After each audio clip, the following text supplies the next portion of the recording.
He'll come to us.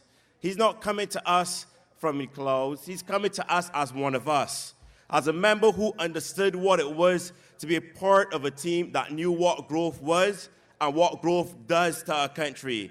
He's coming with you working in ministries that grew employment, that allowed you to earn for yourselves, to provide for your families, and not look to government for a handout to say that you're depending on them to get comfortable, but because you were given the opportunity to do it for yourselves. The Barbados Civil Party today has a candidate like Ronald Toppin going in St. Michael North, and we ask you to hear him out and hear why he will be part of our team that will make tomorrow better for you and I. Ladies and gentlemen, Ronald Toppin comes to the stage. No stopping, stopping, being dropping, stopping. No stopping, stopping, being dropping, stopping. Cost of living high, high, high, and we pockets dry, dry, dry. We can't take it no longer. We can't take it no longer.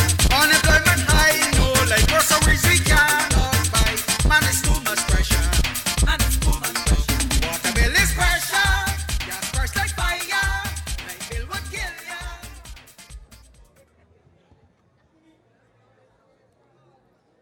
Thank you, Mr. Chairman. Good evening, ladies and gentlemen of Cliffydale and the surrounding areas.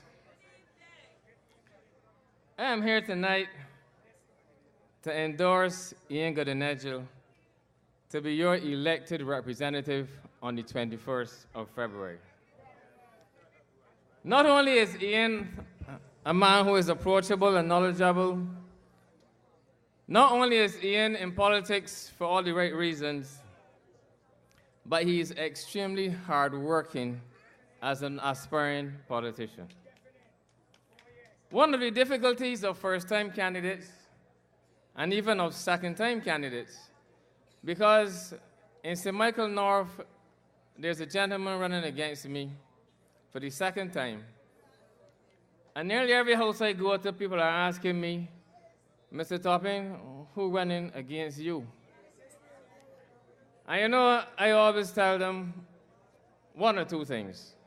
Either I really don't know, or the same way you see me stand up in front of you, asking you for your support, if that person wanted it, they will come and stand up in front of you the same way that I stand up in front of you. But Ian is a first-time politician, and already Ian has name recognition throughout this entire constituency.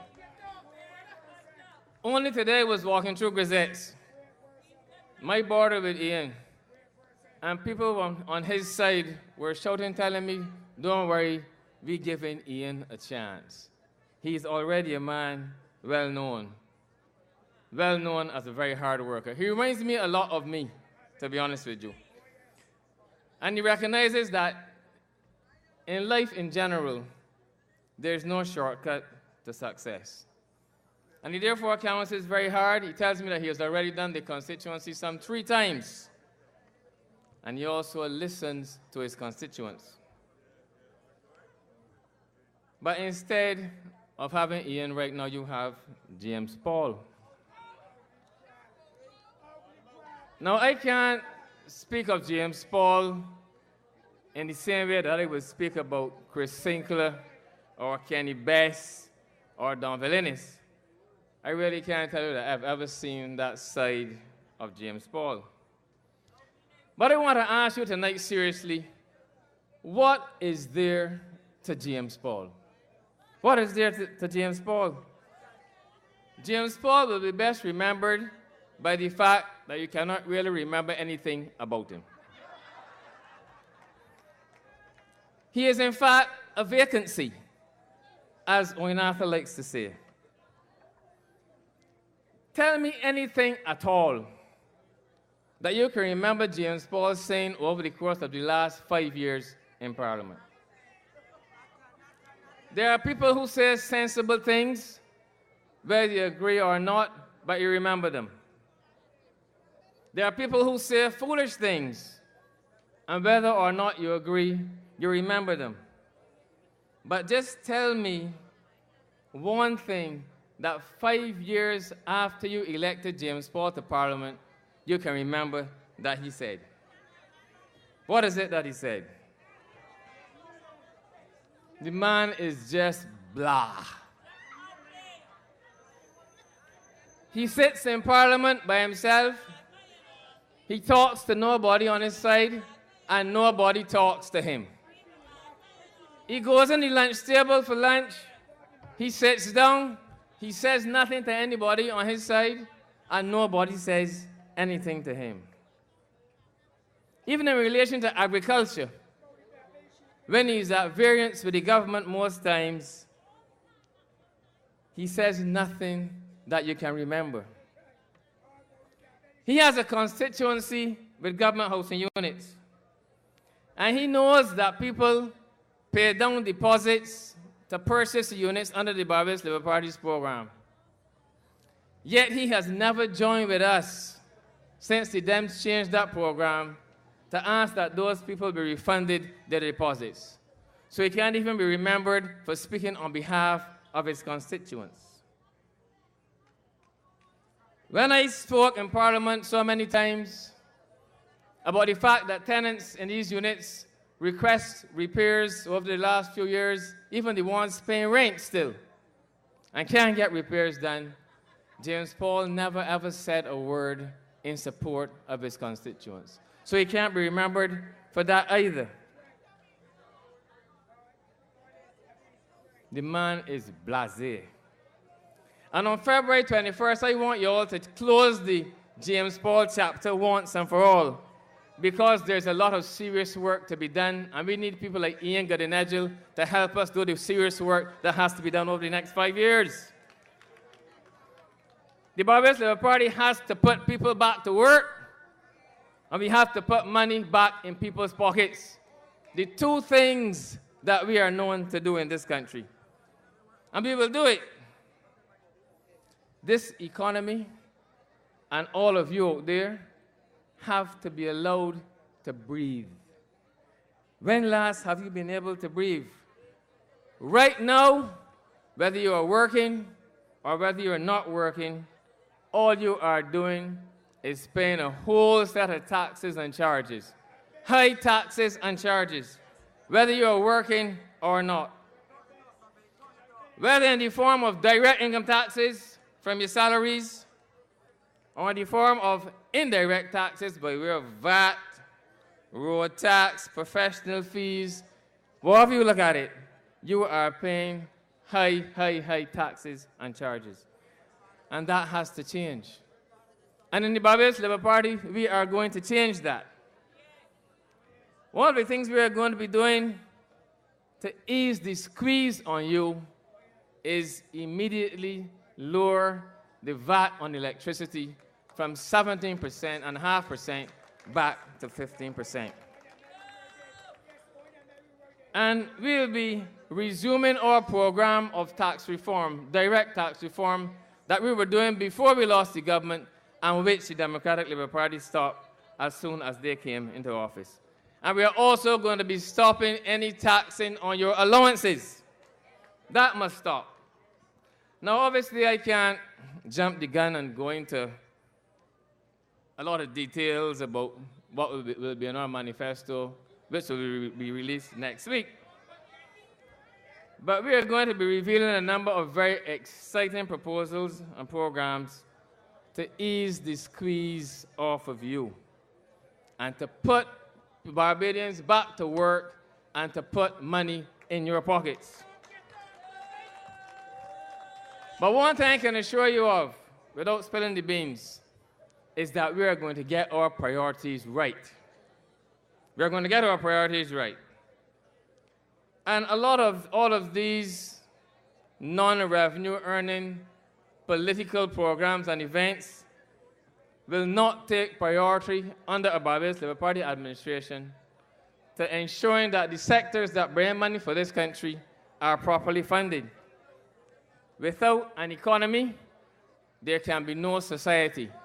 And that is what has happened in the last 5 years. There has been no economy, and therefore there has been no society.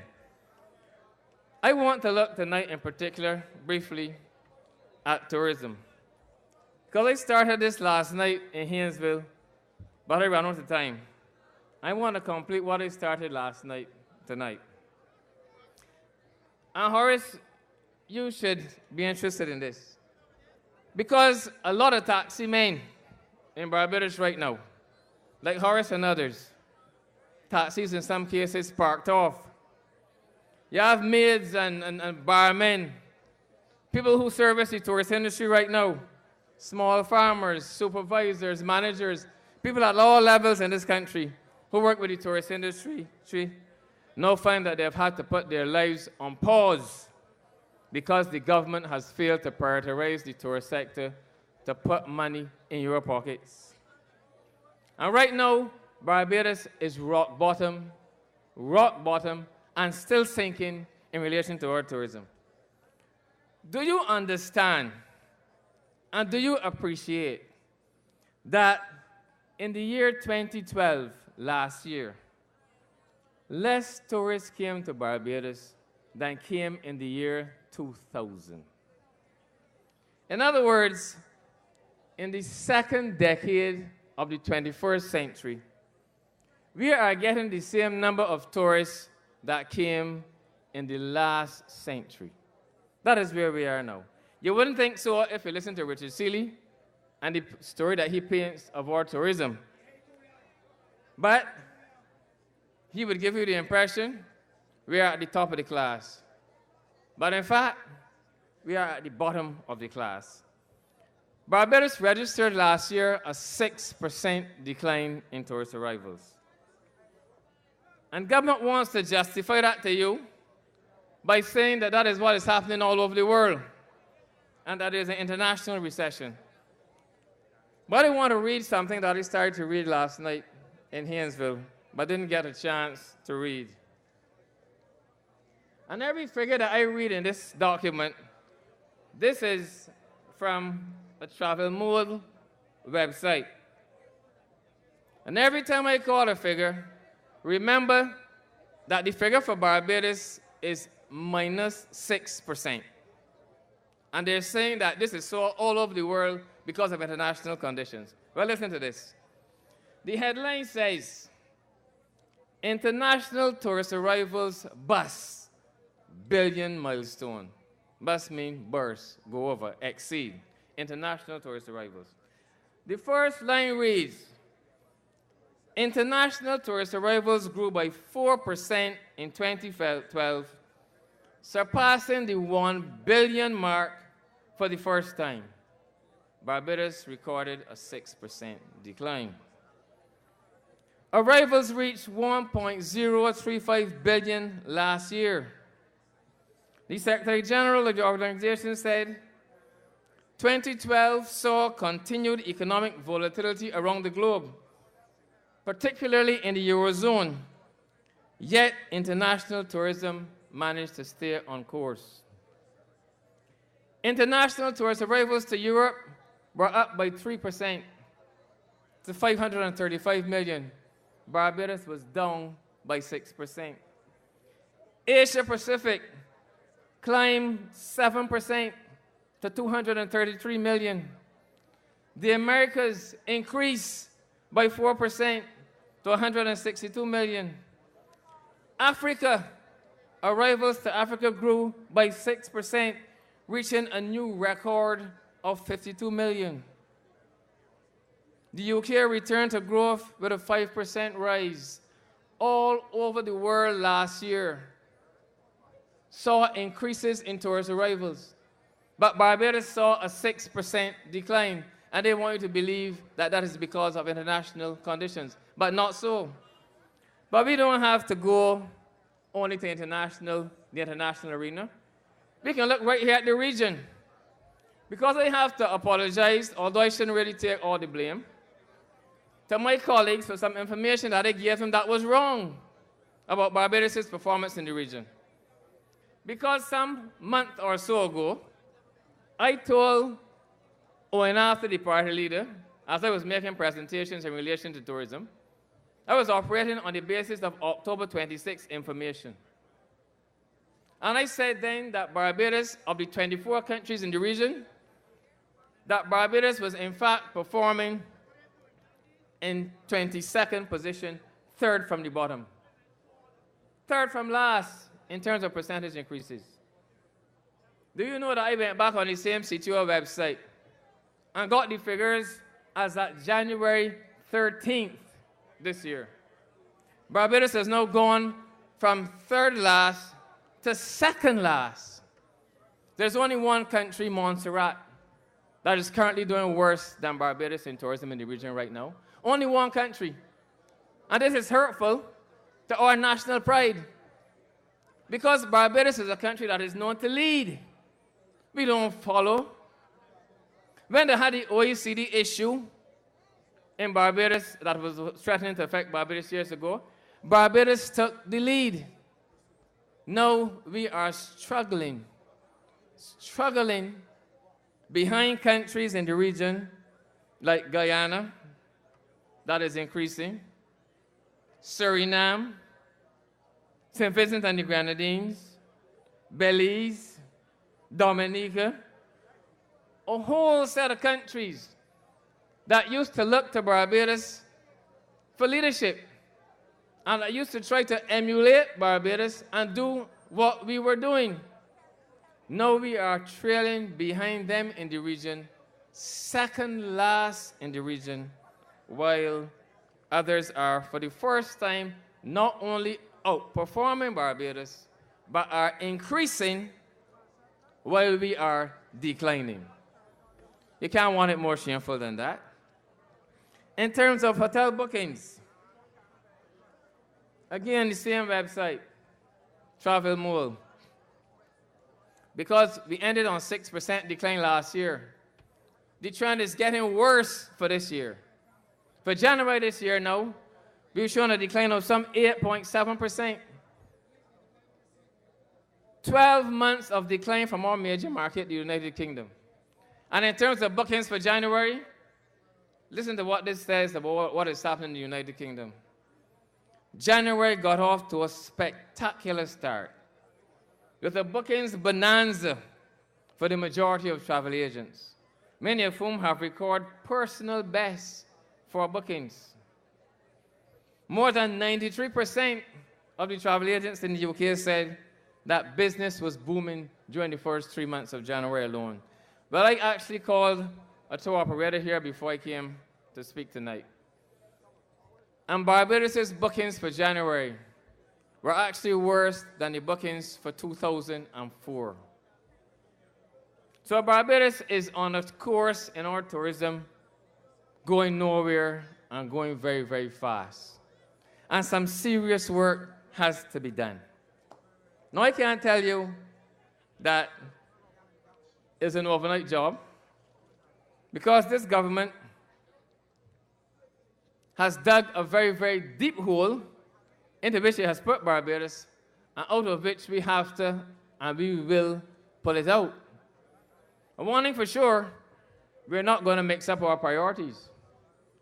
Can you imagine that the government can find money for all sorts of political events, but cannot find money to give to the sole agency, the Barbados Tourism Authority, that has to market Barbados and bring in big bucks for Barbados? It even sent the BTA to the National Insurance Scheme to get money. And even then, did not give it enough money for it to pay its debts. So you now have a Barbados Tourism Authority, obviously representing Barbados abroad,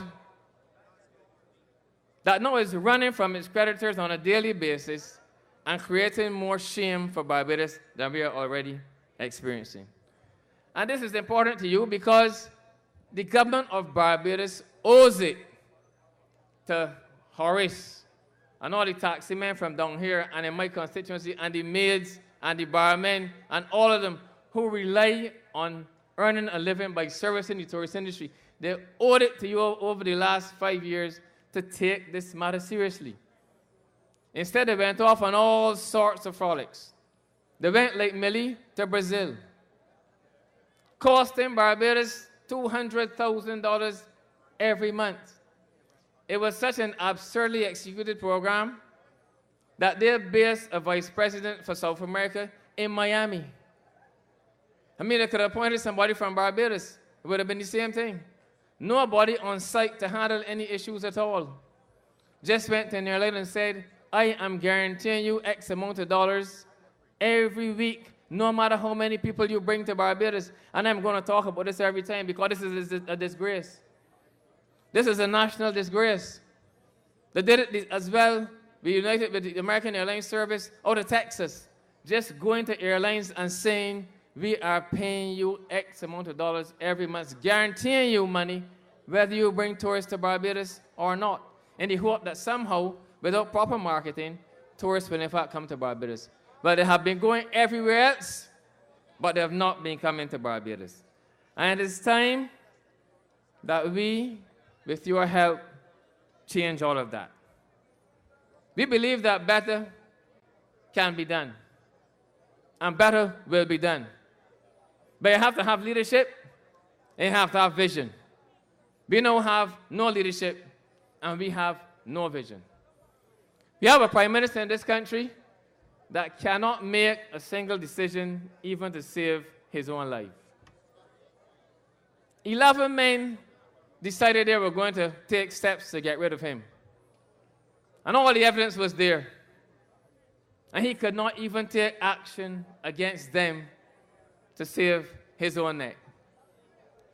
A minister of finance tells him, the Prime Minister of Barbados, that he is not signing a letter of comfort to allow an important project to take off in Barbados. And the Prime Minister of Barbados, in the form of Ronald Toppin, does not take any action against a minister who does that. You have a minister who instructs his staff not to give any information, the Minister of Agriculture I'm speaking about, not to give any information to the Minister of Finance. And the Prime Minister does not intervene to take steps against that minister. A Prime Minister decides he's going to commit $600,000 to an Alexandria inquiry, when in fact a Minister of Education was caught out having a report on his desk for years that he refused to share with his cabinet colleagues, that had a whole set of solutions. Did not tell his cabinet colleagues a word. The Prime Minister finds out about it, and all he does with the man is say, well, listen, from now on, you are not acting as Prime Minister anymore. Big deal. But takes no action at all against the Minister of Education. So we have a Prime Minister who is out of his depth. He's completely out of his depth. But we have a Prime Minister who in waiting who is not out of his depth.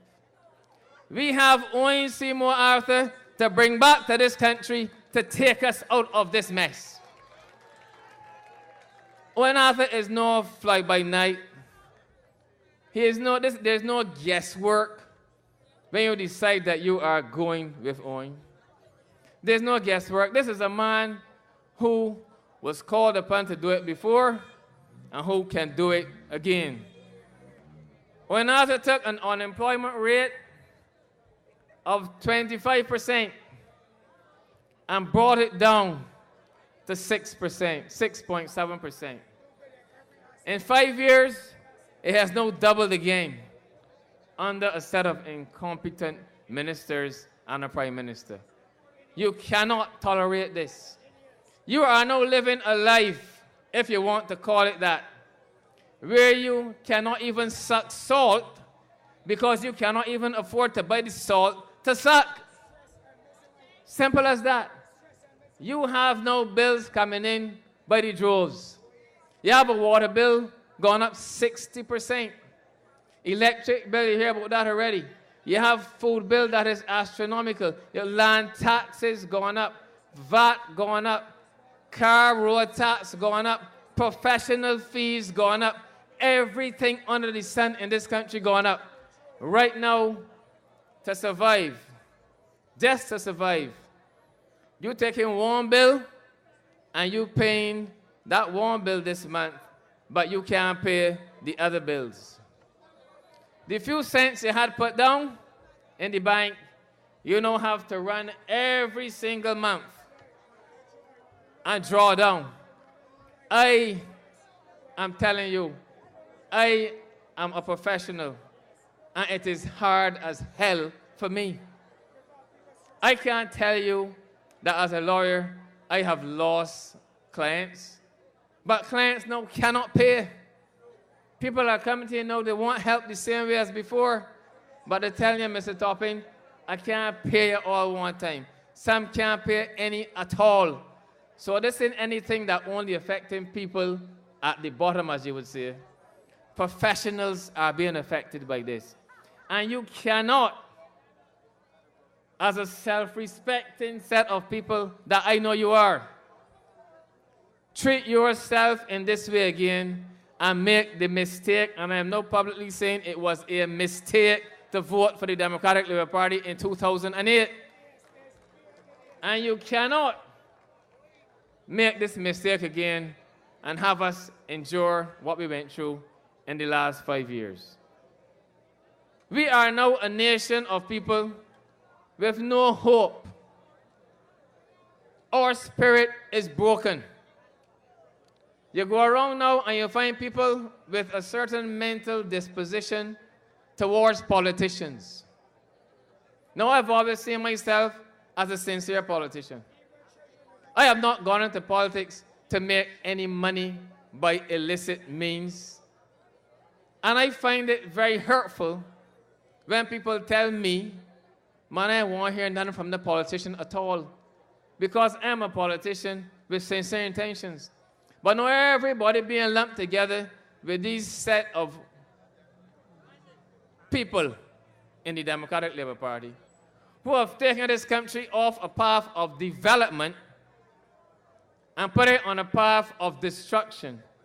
Where now people are telling you as you go around canvassing, and I was actually told this before, and I will say it again, that Mr. Toppin, things are so rough now that we are going to have to start to resort to kidnapping. And that is a fact. And I spend time talking to fellas when they come to me with that, because you don't want that around here. I give people my cell phone numbers and say, listen, when you feeling like you can do something foolish, you give me a call. And you come to me and we can talk. But even then, they can't always hold out. So that only recently, in my constituency, a woman was actually kidnapped. A woman who was no drug runner, no drug dealer, a decent, honorable woman, was in her house sitting down. A man and a woman rushed inside and took the woman out and then demanded a ransom. She was kidnapped. And this is not something that would have been even slightly contemplated 5 years ago. But it happened in Barbados about 2 months or so ago. And the lady wants to come, because she's a BLP supporter, and she wants to come to these meetings, but the woman is now so psychologically damaged that she is not leaving home unless somebody comes to her and physically accompanies her, literally, every step of the way. And this is what the Democratic Labour Party, by a set of ill-conceived and in some cases non-existent policies, have brought to Barbados. A situation where lawlessness has started to take root because people have no money in their pockets. And you have a government that sits down and is not even showing that it cares.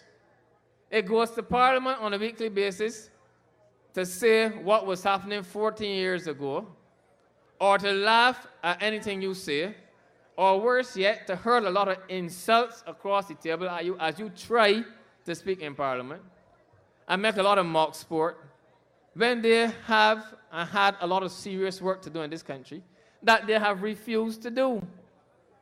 But fear not. Fear not. Help is coming. Help is on the way.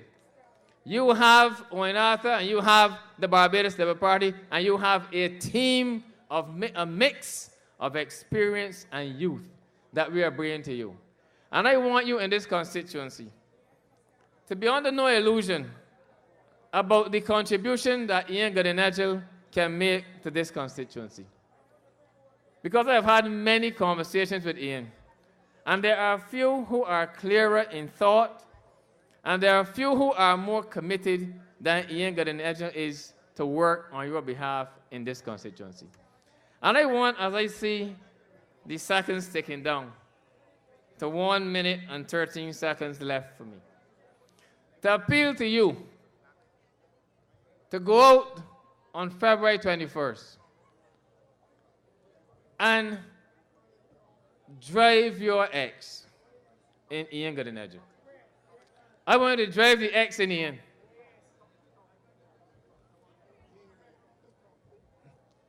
And make sure that when you take Ian with you, make sure that you take me with you. And make sure that you take Gregory Nichols with you. And make sure that you take Sandra Husbands with you. Because this country now needs a set of people who can get down to the task and hit the ground running. You know, the Democratic Labour Party was so selfish, Ronald Stewart in particular, was so unpatriotic, that he delayed in calling this election for an unreasonably long period of time and went into a 6th year. Now, no matter how much you feel that you are going to win an election, you have to recognize that you can lose. No matter how much you feel you will win, you have to recognize that you can lose. Estimates have to be laid and debated in Parliament before the 31st of March.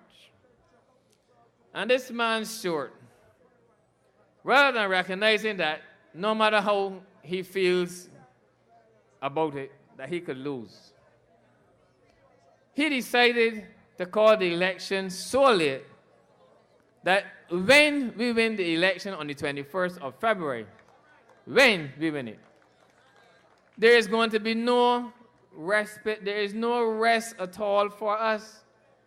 We have to start from day one to sit down with those who are ministers. So the Barbados Labour Party ministers will have to sit down from day one and work at breakneck speed to reverse all nearly of the policies that the Democratic Labour Party implemented over the course of the last 5 years, and get themselves ready to get to Parliament before the second last week of March, because Parliament will have to debate for a week. Then it has to go to the Senate the following week. And all that has to happen before the end of March. And this man was so selfish that he didn't recognize that he had to give us the chance to properly and carefully analyze the estimates and the programs for the coming year. But he lives in his own world. Ronald Stewart lives in his own world. He is saying that, what are you worrying about? Things are well in this country. Well, I call that the Ronald Stewart Ilaro Court mentality. There was a time when Ronald Stewart would not have said anything like that. Never. Because he would have bragged that he was a man of humble origins. But now all of a sudden, despite the pain that you are feeling, because he has found it possible now to be in Lara Court without a mandate from you to be in there, by the way, because he is now in there in the luxury of Lara Court, he no longer understands the plight of the poor man that he once professed to understand. But I want you, as I said, come February 21st, do not make any sport with the Democratic Labour Party. They're getting desperate, and I can tell you one thing for sure, don't care who gets vexed with me. They're going to come at you with a lot of money. The Dems will come at you with a lot of money in this election. I'm already hearing that it's between 12 and 16 million they plan to put into this. so they can come with some money. But do not let anything confuse your head on February 21st. Be clear in your focus. Ian is your man. Let us together put this country back on track. Let the Barbados Labour Party put money in your pockets. Good night, ladies and gentlemen. Thank you, and God bless you.